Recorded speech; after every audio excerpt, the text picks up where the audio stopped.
after you have all of your lines drawn and traced with Sharpie, and if you've even want, you can take the bonus step of erasing the pencil lines from underneath the Sharpie just so it's extra neat, we'll be ready to add color to our artworks inspired by artist Jen Stark.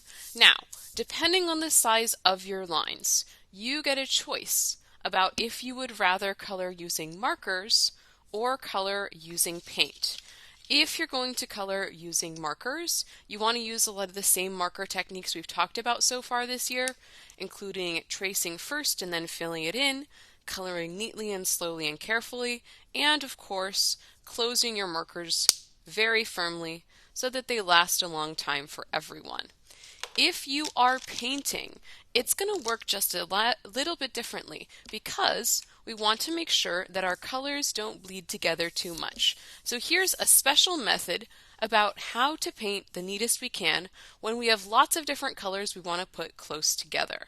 Depending on what school you're at, the paints we're using may look something like this. These are water-based paints, meaning that they need water to be activated. Some of them, you can tell, have a higher ridge around the edge and a divot in the middle. You always want to paint where the paint is the closest to the surface. So I want to put my paintbrush where the paint is the highest, which in many of these is actually around the edge. So when I have a brush that I've dipped in water and then I'm getting some paint, I want to swirl around the edge where I can actually reach the paint. Am I swirling in the divot? No. Should I swirl around the edge? Yeah, and then I've picked up the paint and I'm ready to use it.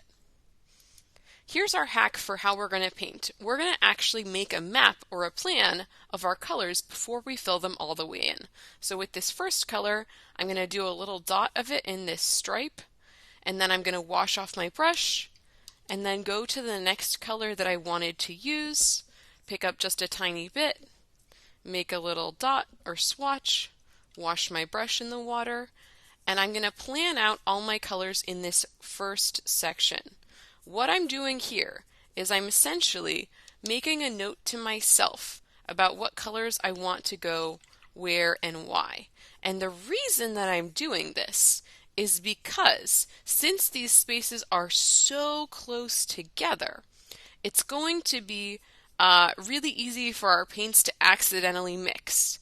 And if I plan the colors out beforehand, what I can do is then when I go back and actually fill it in, I can fill in every other stripe at a time, but I'll know exactly what colors I want and where because I have this little arrangement going, and that way I won't accidentally do something that I didn't intend. I'll do what I want, I'll carry out my vision, but I can avoid mixing the colors. So once you have all of these little dots in one section, then I'm going to go back and actually fill in the stripes. But I'm not filling in the stripes that are next to each other. I'm going to alternate every other stripe. So if I filled this one in, then I would temporarily skip this one and go to the next one. And since I have my color there, I know what color I wanted to use. Since I took my time to color code my stripes. And when I'm painting, it works a lot like using the marker. First, I'm basically tracing the outside with my brush. That way I can do my neatest painting. Remember, if you feel like your color isn't dark enough, you might need to swirl a little longer in the paint to make your colors more saturated.